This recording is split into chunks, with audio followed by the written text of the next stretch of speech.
tayo ng lababo guys. Tapos na. Linis na lang sa pintura. Yan. So guys, cutting na lang. May kulay na yan. Cutting na lang. So guys, dito sa kusina. Yan. Tapos na yan guys. Yun na lang, may bagong butas.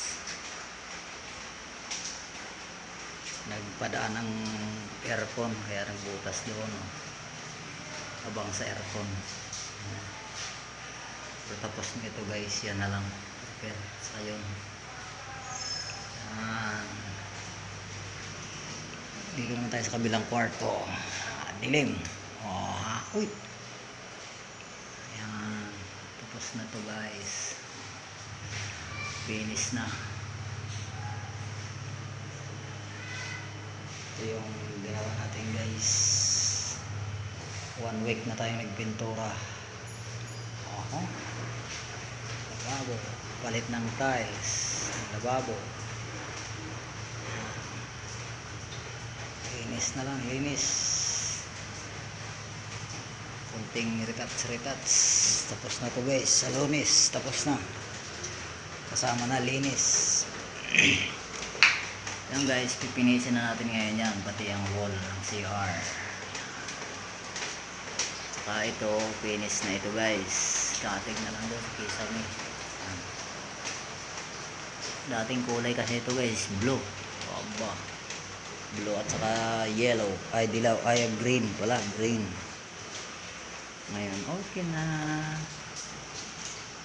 Shout out sa inyo mga guys.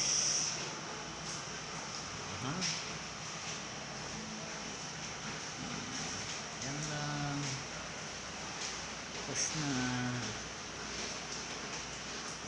Bago na yung grapo. Paupahan ito guys, paupahan.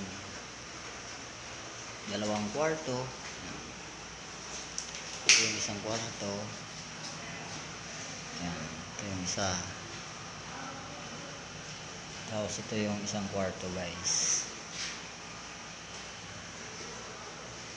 Tapos ito na yung lababo. Yan yung laundry area. Doon yung CR. Yan. Yan yung CR guys. Yan. Ito laundry area ito guys. Tapos ito na yung pinakasala nila guys. Yan.